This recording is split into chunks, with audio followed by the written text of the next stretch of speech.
The story. Hello, everyone. I'm currently facing a rather peculiar situation, and I could really use some advice and assistance. About 18 years ago, my dad, who was 60 at the time, engaged in a relationship with his 24-year-old neighbor. The state of my parents' marriage was toxic, to say the least. Despite my mom's constant complaints and their incessant arguments, she had never cheated on him. It was clear that they were not well suited for each other, and I often wished they would just separate. Eventually, my dad gave in to the strain of their troubled marriage and cheated, with none other than his much younger neighbor. At that time, I was 30 years old, living independently in my own apartment, enjoying a comfortable life as an IT professional. When my dad's neighbor became pregnant, he approached me, asking me to take care of the situation. I was utterly disgusted by the revelation of his affair with someone so much younger, even younger than myself. Refusing to be entangled in this mess, I rejected his plea. Despite my refusal, my dad insisted and tried to convince me by suggesting that I should consider it as repayment for everything he had done for me over the years. My answer remained a firm no, and I made it clear that I wanted him to leave me alone, even resorting to the threat of reporting him to the police for harassment if he ever visited me again for any reason. Following that incident, I decided to cut all ties with him, as it was the final straw. The only reason I had maintained any contact was for the sake of my mom. But after learning about her neighbor's pregnancy, she decided to leave my dad, and I lost all connection with him. Fast forward to 2 weeks ago, an 18-year-old young man appeared at my doorstep. Before uttering anything else, he confirmed my name and age. Once he confirmed my identity, he claimed that he had finally tracked me down and asserted that I couldn't evade my responsibilities any longer. The most bizarre part of the encounter was that he addressed me as Dad. Now, I'm a married man with a 15-year history alongside my wife, and we even have a 13-year-old son. Concerned about my family overhearing this conversation, I stepped outside, closed the door behind me, and took him aside to discuss the matter. He explained that his mother had informed him about me but struggled to locate me earlier since I had moved away and blocked her on all platforms. Now that he had found me, he insisted on collecting what he believed I owed him and demanded that I pay for his college tuition. This revelation left me utterly bewildered. However, things started making sense when he disclosed his mother's name. She was my dad's old neighbor, making him my half-brother. Somehow, his mother had misled him into believing that I was his biological father, and he was here to claim financial support. He threatened legal action if I didn't comply. Though initially lost, I eventually connected the dots and clarified the situation to him. However, he refused to believe me and insisted on a paternity test at a hospital of his choice. Unfazed, I agreed to the test, confident that the results would confirm what I knew: I was not his father. The very next day, the paternity test was conducted, revealing the truth. Understandably devastated, he finally accepted that I had been telling the truth. Curious about his real father's whereabouts, he inquired, and I directed him to his mother, explaining that I had severed ties with my own father almost 2 decades ago. He then shared that his dad had never played any role in his life and had gone missing even before his birth. According to his mother, she worked as a waitress, single-handedly raising and educating him, but lacked sufficient savings to fund his college education. Unwilling to resort to a student loan, he embarked on a journey to find his father. I sympathized with a young man who recently discovered that his mother had lied to him about his biological father. It struck a chord with me, as he was just a few years older than my own son. His struggle to figure out how to pay for college, a consequence of his father's abandonment, weighed heavily on him. In a moment of empathy, I assured him not to worry and promised to connect him with his estranged father. Undeterred by the uncertainty surrounding my father's whereabouts, my mom hadn't spoken to him in ages, and we weren't even sure if he was still alive. I embarked on a mission to find him. My mom, recalling the neighborhood they used to live in, discovered that my dad had sold the house and relocated to Missouri to live on a farm with his new family. Armed with this information, I traced his current address and found a business phone number on their website. Taking a bold step, I dialed the number a few days later, reaching my father. I sternly conveyed the urgency of reconnecting with his son or facing legal consequences. Unmoved, my father dismissively told me to stay out of his business and promptly ended the call. Determined to fulfill my promise, I shared the contact information with my half-brother and left him to confront our father. In an act of transparency, I confided in my wife about the situation, expressing my desire for my half-brother to become a part of our lives. She was already aware of my father's character and his past affair with the neighbor, having been informed earlier. With the revelation of my half-brother reaching out, my wife shared in my excitement and assured me that he would receive all the support he needed. Since then, my half-brother and I maintained communication. He recounted the confrontation with his mother after exposing her deceit. Upset that he had defied her instructions not to search for his father, they engaged in a heated argument for several days. 3 days after I provided my half-brother with our dad's contact information, he mustered the courage to call. Unfortunately, my father, displaying his cowardice, refused to speak with him. This led to a severe altercation, resulting in my half-brother's expulsion due to what was perceived as insolence. My half-brother's determination to locate his father and secure funds for his college tuition, the very least my father owed him after years of neglect, led to his expulsion from home. Disturbed by his emotional state, I decided to take him in temporarily. The poor guy was grappling with depression, barely eating or engaging with anyone.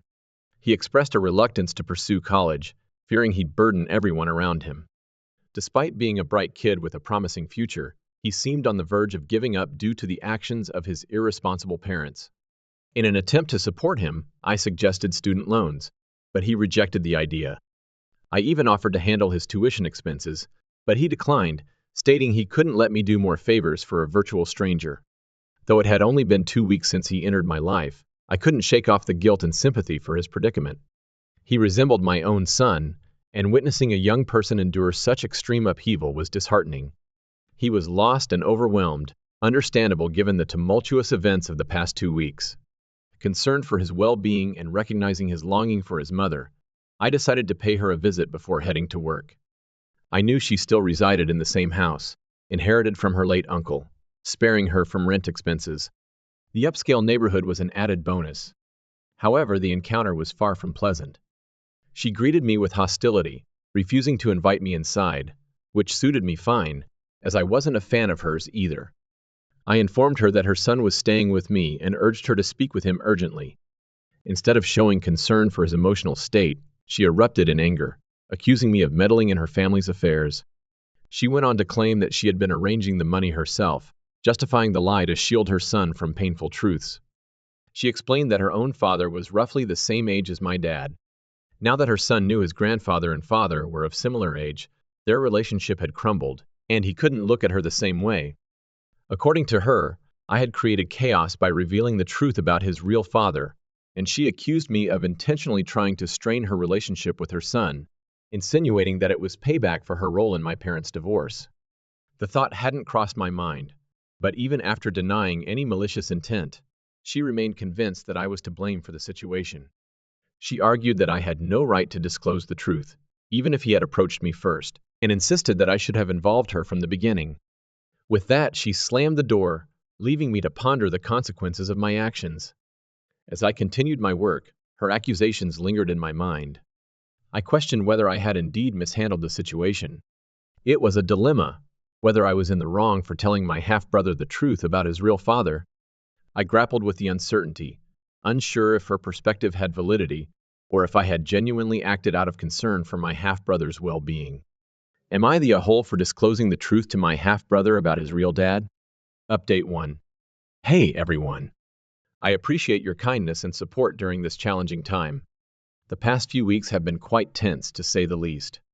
It's been another week since my last update, and my half-brother has been living with us for almost 10 days now. A lot has transpired, and I'm still processing the situation. Let me share what's been happening. After meeting my half-brother's mother, I returned home and decided to apologize to him for turning his life upside down. Surprisingly, he reassured me that it wasn't my fault. He admitted to being on bad terms with his mother for a while, ever since he learned the truth. He found it difficult to look at her the same way after discovering certain facts. While uncertain about the morality of my actions, he believed that someone needed to tell him the truth and expressed gratitude that I did. He made it clear that his mother's deception about me being his dad was entirely her fault, and she should shoulder the blame, not me. If someone threatens legal action against me, it's only natural that I defend myself with the truth. Besides, I don't owe her any loyalty to cover up for her. Looking back, her accusations were baseless. My half-brother and I had a heart-to-heart chat that day. I assured him of my support and mentioned that he reminded me of my son and even a bit of myself. This revelation overwhelmed him, and he broke down. It felt like that conversation broke an invisible barrier between us, and he's been more open around us since then. He already gets along well with my son, and my wife has grown fond of him too. It's as if our home is now complete. Even my mother agrees, and she has offered to help pay for his tuition as he is set to start college in a few months. Finalizing things sooner rather than later would be better for him. Although he's hesitant to let us pay, if our father doesn't step up, I'm willing to cover his tuition myself. However, I won't let my dad off the hook. He's still avoiding my calls and messages, possibly having blocked me. Since my last post, I haven't spoken to my half-brother's mom, and I don't plan to.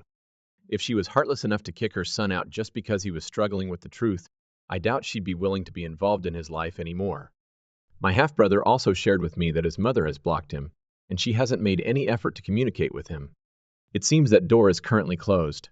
In response, my wife and I are actively seeking legal advice to navigate this complex situation.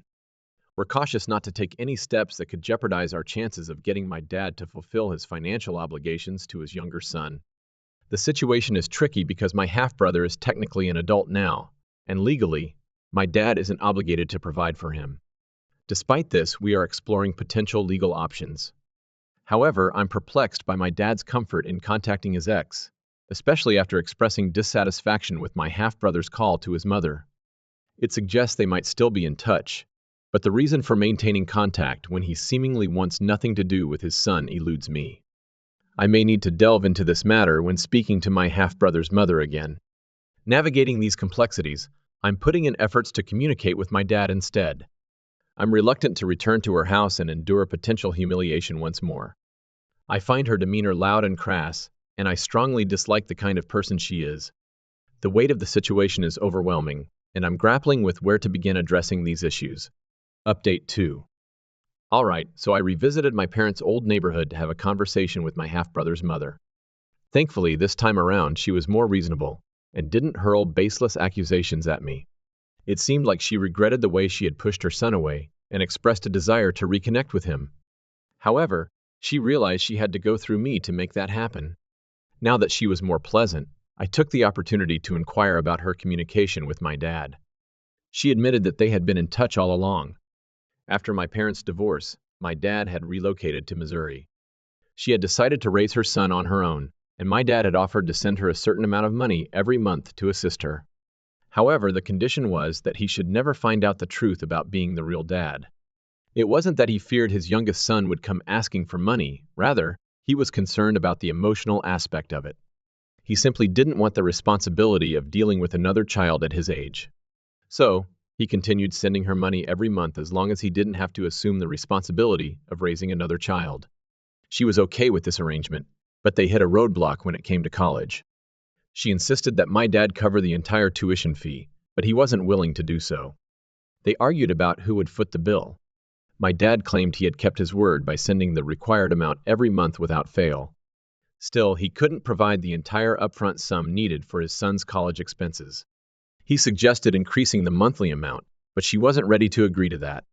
That's what the heated arguments between my dad and my half-brother's mother were all about. They couldn't reach a consensus. She was genuinely concerned about her son's future, aware of her financial struggles. My half-brother, understanding her predicament, suggested taking a gap year before college to give her time to arrange the funds. However, she wasn't keen on that idea and proposed a student loan as a temporary solution. Unfortunately, they couldn't agree on any course of action, leading to escalating tension in their household. Amidst this turmoil, my half-brother persistently asked her about his real father. Assuming it was mere curiosity, she shared my identity instead of revealing the actual truth, hoping to keep my dad out of the situation. However, this decision backfired disastrously, leading to my half-brother discovering the truth. His call to our dad became the final straw. Already on bad terms due to recent disagreements, my dad severed all ties with his ex because she broke the cardinal rule of never revealing the real father to their son. He stopped responding to her messages, effectively cutting her off from his life. Unwilling to let my dad escape responsibility, I decided to take matters into my own hands. After leaving, I booked flight tickets to Missouri for myself, my mother, and my half-brother's mom. We are set to leave in 3 days. I'm uncertain about how my dad will react or what I will say to him. But one thing is certain, he must compensate for the damage he has caused to this young man's life by being heartless and unfaithful. Besides, at almost 80 years old, he is unlikely to embark on any adventures with the money he has saved up. Update 3. Hey everyone! It's been 3 weeks since the last update, and I'm pleased to share some good news. My dad eventually agreed to cover the cost of my half-brother's tuition and has already sent half the amount to my bank account. It seems like the turning point came the day we landed in Missouri and showed up at his home. Initially, he tried to threaten us by threatening to call the cops, but I made it clear that if he took that route, we'd expose the real reason behind his move to his family here. Fearing a potential scandal that could damage his relationship with his family, he realized it was time to step up as a father and fulfill his duty. Acknowledging his past mistakes, especially in my upbringing, where he cheated and subjected me to a traumatic childhood, he wasn't willing to mess up another kid's future. The cycle of neglect and irresponsibility stopped here for sure. Though it took some persuasion and a lot of arguing, he finally gave in. However, he laid down one condition. My half-brother would never speak to him or even acknowledge him as his father. He insisted on having the agreement in writing, and this led to a series of legal processes. We flew my half-brother down to Missouri to complete the formalities and seal the deal. During this visit, he got the chance to meet his biological father, and the reality of his age left him horrified. It seemed like he wouldn't miss him too much. Without hesitation, my half-brother agreed to the deal, considering it fair. Having spent 18 years of his life pretending he didn't have a father, he was content to continue that way, as long as his college tuition was taken care of. With everything settled, we all flew back home. Upon returning, another significant argument unfolded when my half-brother expressed his desire to stay with me for a few more days before heading back home. His mother, however, didn't approve and began yelling at him right in the airport. Despite her unhappiness, she eventually gave up after some arguing. Her son was now an adult, and she couldn't force him to do anything he didn't want to. My wife and I were delighted to have him stay with us. He's been living with us since then, and he's set to start college in the fall. While he does miss his mother, they're working on rebuilding their relationship one day at a time. Even though I'm not a fan of the woman, I won't stand against their efforts.